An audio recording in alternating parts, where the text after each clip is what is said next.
একটি ছেলে একটি মেয়েকে পছন্দ করতে শুরু করে। ধীরে ধীরে সেই পছন্দটা ভালোবাসায় পরিণত হয়। এই সম্পর্কটা এতটা ডেপথে পৌঁছায় যে ছেলেটা এবার মেয়েটাকে নিয়ে ফিউচার প্ল্যান করতে শুরু করে। কিন্তু হঠাৎ করেই ছেলেটা এমন কিছু জানতে পারে যাতে ছেলেটা ভালোবাসা এই শব্দটা শুনলেও আতঙ্কে কেঁপে ওঠে। মিস্ট্রি বক্সের পক্ষ থেকে সবাইকে জানাই হ্যাপি ভ্যালেন্টাইন্স ডে। আজ আমি তোমাদের শোনাবো একটা ট্রু হরর লাভ স্টোরি, যেটা ঘটেছিল 2007-8 সাল নাগাদ দিল্লিতে।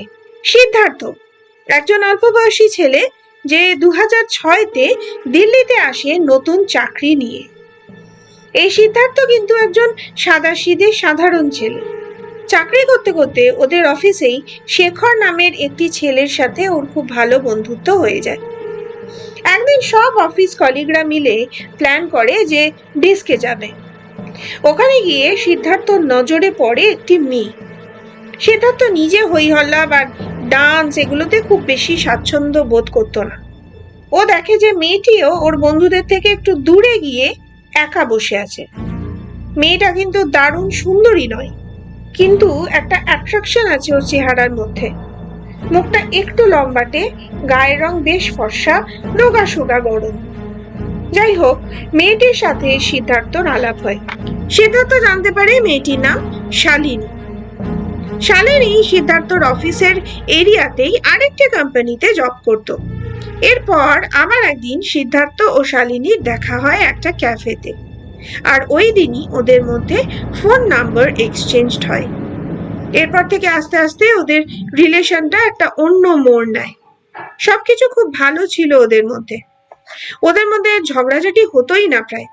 মানে সিদ্ধার্থ যেটাই বলতো শালিনী হ্যাপিলি সেটাকে মেনে নিত। সিদ্ধার্থ ন্যাচারালি সবসময় শালিনীকে সাপোর্ট করত। শুধু একটা ব্যাপার ছিল যেটা সিদ্ধার্থর একটু অস্বস্তি হতো, আর সেটা হলো শালিনীর কুসংস্কার। শালিনী সাংঘাতিক সুপারস্টিশিয়াস ছিল, আর সেগুলো সিদ্ধার্থকেও মানতে বলতো। এমনকি শালিনী স্যাটারডেতে খুব একটা বেরোতে চাইতো না, বেরোলেও তাড়াতাড়ি বাড়ি ফিরে যেত বাড়িতে পুজো করবে বলে। মানে একটা অল্প বয়সী মেয়ে যে একা থাকে দিল্লির মতো জায়গায়, তার পক্ষে এই নেচারগুলো খুবই আনলাইকলি ছিল। যাই হোক, এইভাবেই সময় এগোচ্ছিল। সিদ্ধার্থ এবার শালিনীকে বলে যে তাদের সম্পর্কটার ব্যাপারে বাড়িতে জানাতে চায়, কিন্তু শালিনী তাতে অমত পোষণ করে। সাধারণত একটা মেয়ে সম্পর্কের পূর্ণতা পাওয়ার জন্য ফার্স্ট স্টেপটা নেয়, কিন্তু সিদ্ধার্থর ক্ষেত্রে ব্যাপারটা হলো একদম আলাদা। শালিনী কিন্তু অনাথ ছিল, একটি আশ্রমে মানুষ হয়েছে। তাই সিদ্ধার্থ ভাবে যে হয়তো সেই জন্যই শালিনী সিদ্ধার্থর বাবা মার সাথে এখনই দেখা করতে চাইছে না। এর মধ্যে একটা ব্যাপার হলো, সিদ্ধার্থর খুব কাছের বন্ধু শেখর, যার কথা আমি প্রথমেই বলেছিলাম, ওরা দুজন কিন্তু রুমমেটও ছিল। এই শেখর আবার শালিনীকে খুব একটা পছন্দ করতো না। এটা নিয়ে শেখর বেশ কয়েকবার সিদ্ধার্থকে বলেওছে যে শালিনী মেয়েটা একটু অদ্ভুত, কিন্তু ওই যে লাভ ইজ ব্লাইন্ড। তাই সিদ্ধার্থ উল্টে শেখরকেই বোঝাতো যে শালিনী কতটা ইউনিক। একবার সিদ্ধার্থ আর শালিনী কিছু কমন ফ্রেন্ডসদের সাথে একটা আইল্যান্ডে যায় বেড়াতে আর ক্যাম্পিং করতে। তখনও সিদ্ধার্থ জানতো না যে এইখান থেকেই তার জীবনটা বদলে যেতে চলেছে। ওরা যেদিন পৌঁছায় তার পরের দিন সকালে সিদ্ধার্থ ঘুম থেকে উঠে দেখছে যে টেন্টে শালিনী নেই। আরেকটা টেন্টে বন্ধুদের জিজ্ঞেস করাতে সিদ্ধার্থ জানতে পারে যে শালিনী ওয়াকে গেছে। টেন্টে এসে শালিনীকে ফোন করে দেখে যে টেন্টের মধ্যে থেকেই মোবাইলের আওয়াজটা আসছে। একটু অন্যমনস্ক ভাবেই শালিনীর পার্সটা খুলে মোবাইলটা আছে কিনা দেখতে গিয়ে দেখে পার্সের মধ্যে একটা ছোট কাঠের বাক্স। সিদ্ধার্থ একটু কিউরিয়াস হয়ে বাক্সটা খোলে। ও দেখে বক্সের ভেতরে 4-5টা চুলের গোছা। এই প্রত্যেকটা গোছার মধ্যে একটা ট্যাগ লাগানো, যাতে ছেলেদের নাম লেখা। তার মধ্যে একটা চুলের গোছায় ট্যাগে নাম লেখা সিদ্ধার্থ। এটা দেখে সিদ্ধার্থর শিরদাঁড়া দিয়ে একটা ঠান্ডা স্রোত বয়ে যায়। ওর সিক্সথ সেন্স ওকে বলে যে সিদ্ধার্থ একটা খুব বড় বিপদের মধ্যে আছে। ও তখনই ওই বক্সটাকে বুদ্ধি করে শালিনীর ব্যাগে রেখে দেয়, যাতে শালিনী কোনো কিছু বুঝতে না পারে। ওই দিনের পর থেকেই সিদ্ধার্থ শালিনীকে একটু ভয় পেতে শুরু করলো। সিদ্ধার্থ ওর রুমমেট শেখরকে এই ব্যাপারটা শেয়ার করে।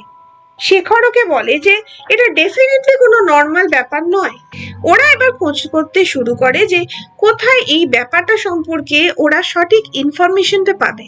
যাই হোক, শেখরের বাড়ির সোর্সেই ওরা একটা মসজিদে যায় সেখানকার পীর বাবার সাথে দেখা করতে। পীর বাবা সিদ্ধার্থকে দেখেই বলে দেন যে ও একটা আবেশের মধ্যে আছে, কেউ ওকে নিজের বশে আনতে চাইছে।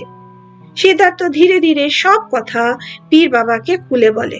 পীর বাবা বলেন যে হয় এই মেয়েটা খুব খারাপ কিছু কালো জাদু করছে সিদ্ধার্থর উপরে, আর না হলে এই মেয়েটা কোনো সাধারণ মানুষ নয়, মানুষের শরীরে থাকা কোনো অপশক্তি বা কোনো অতৃপ্ত আত্মা। পীর বাবা বলেন যে শালিনীর বাড়িতে যেতে হবে এবং সেখান থেকে কিছু জিনিস কালেক্ট করে নিয়ে আসতে হবে। আর প্রোটেকশন হিসেবে পীর বাবা সিদ্ধার্থকে একটা মাদুলি দিয়েছিলেন জামার নিচে পড়ার জন্য। এরপর সিদ্ধার্থ প্ল্যান করেই শালিনীর সাথে একদিন দেখা করতে যায় ওই মাদুলিটা পরে। শালিনী সিদ্ধার্থর পাশে এসে বসতেই কারেন্ট খাওয়ার মতো সরে যায়। সিদ্ধার্থ বুঝতে পারে যে পীর বাবার কথা ভুল নয়। শালিনী ওকে বলে যে তুমি কি হাতে কিছু পরে আছো? আমার কেমন যেন খোঁচা লাগলো মনে হলো। সিদ্ধার্থ বলে যে হ্যাঁ, আমার মা মাদুলি পাঠিয়েছে, এটা পরে থাকতে বলেছে। শালিনীর মুখ চোখ হঠাৎ বদলে গেল। শালিনী বলল যে তুমি তো এসব মানতে না, তাহলে আজকে কেন এগুলো পরে আছো, খুলে ফেলো। সিদ্ধার্থ কিন্তু অলরেডি যেহেতু বুঝে গেছিল ব্যাপারটা, তাই ও ক্লিয়ারলি জানিয়ে দেয় যে মার দেওয়া জিনিস ও খুলতে পারবে না। সেই প্রথমবার শালিনীর মুখের এক্সপ্রেশন দেখে সিদ্ধার্থ ভেতর থেকে নড়ে গেছিল। এরপর থেকে সিদ্ধার্থ খেয়াল করে যে শালিনী চট করে দেখা করতে চাইছে না, ফোনও কম করছে। এদিকে সিদ্ধার্থ আর শেখর সুযোগ খুঁজছিল কিভাবে পীর বাবার কথা মতো শালিনীর বাড়ি থেকে জিনিসগুলো কালেক্ট করা যায়। আচ্ছা, এখানে একটা কথা বলি, সিদ্ধার্থ আর শালিনীর সম্পর্কের এই সময়টাতে একবারও শালিনী সিদ্ধার্থকে ওর বাড়িতে যেতে দেয়নি। যতবারই সিদ্ধার্থ বলেছে ততবারই শালিনী বলেছে যে ও খুব ছোট একটা ফ্ল্যাটে থাকে যেখানে ছেলে বন্ধুদের ঢোকানো বারণ। যাই হোক, সিদ্ধার্থ ওর বাড়ির অ্যাড্রেসটা জানতো। একদিন ও শেখরকে নিয়ে হঠাৎই চলে যায় শালিনীর বাড়িতে। ভাবে যে কথার ফাঁকে চালাকি করে ওরা জিনিসগুলো কালেক্ট করে নেবে। সিদ্ধার্থ শালিনীর বাড়িতে গিয়ে দেখে যে এটা একটা ডেড লেনের একদম লাস্টের একটা বাড়ি।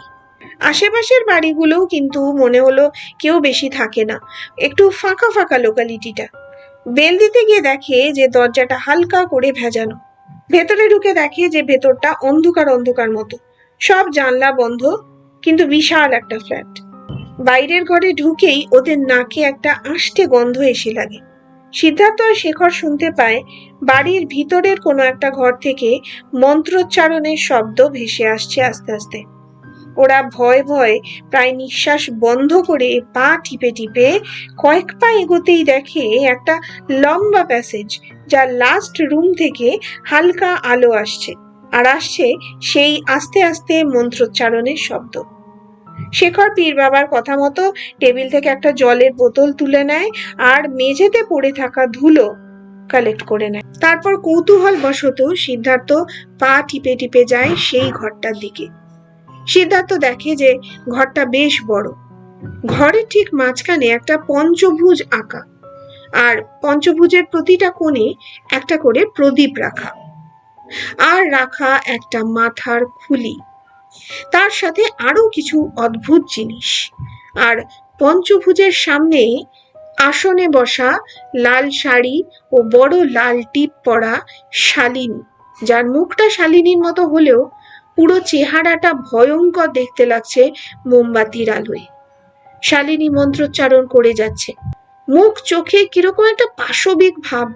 সব থেকে ভয়ের ব্যাপার, শালিনীর গলা থেকে যে ভয়েসটা ভেসে আসছে সেটা শালিনীর ভয়েস নয়, একটা অদ্ভুত ভারী পুরুষালীর গলার আওয়াজ।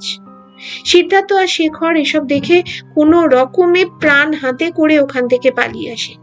এর পরের দিনই সিদ্ধার্থ অফিসে রেজিগনেশন দিয়ে দেয় আর সেই পীর বাবার কাছে যায়।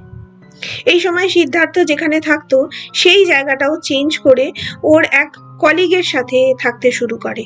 পীর বাবা কিছু রেমিডি দেওয়ার পরে সিদ্ধার্থ ফিরে যায় পাঞ্জাবে ওর বাবা মার কাছে। পীর বাবা বলেছিলেন যে ওর ভাগ্য ভালো যে শালিনী এখনো পুরোপুরি বশীকরণ করতে পারেনি ওকে। সিদ্ধার্থর এই ট্রমাটা কাটতে প্রায় কয়েক মাস লেগে যায়। ওকে রীতিমতো কাউন্সিলিং করাতে হয়েছিল এই আতঙ্কটা থেকে বের হবার জন্য। এই আতঙ্ক থেকে সিদ্ধার্থ ঘুমের মধ্যেও স্বপ্নে দেখতো শালিনী হাত বাড়িয়ে ওকে ধরতে যাচ্ছে। তারপর ধীরে ধীরে সিদ্ধার্থ আবার নর্মাল লাইফে ফিরে আসে। এই ছিল সিদ্ধার্থর সাথে ঘটা একটা সত্যি অলৌকিক ঘটনা, যার রেশ সিদ্ধার্থর মনে আজও থেকে গেছে। সত্যি সবসময় ভালোবাসা কি ভালো স্মৃতি উপহার দেয়? না, কখনো কখনো এমন ভয়ঙ্কর কালো স্মৃতি তৈরি হয় যা একটা মানুষকে শেষ করে ফেলার জন্য যথেষ্ট। তাও ভালোবাসতে তো হবেই। সেরকমই তোমাদের ভালোবাসাই আমার ইন্সপিরেশন। আর এভাবেই ভালোবেসে সাপোর্ট করো আমার এই চ্যানেলকে, যাতে মিস্ট্রি বক্স পরিবার অনেক বড় একটা পরিবার হয়ে ওঠে, যার স্বপ্ন আমরা রোজ দেখে চলেছি। আজ তাহলে এইটুকুই, আবার আসবো খুব তাড়াতাড়ি।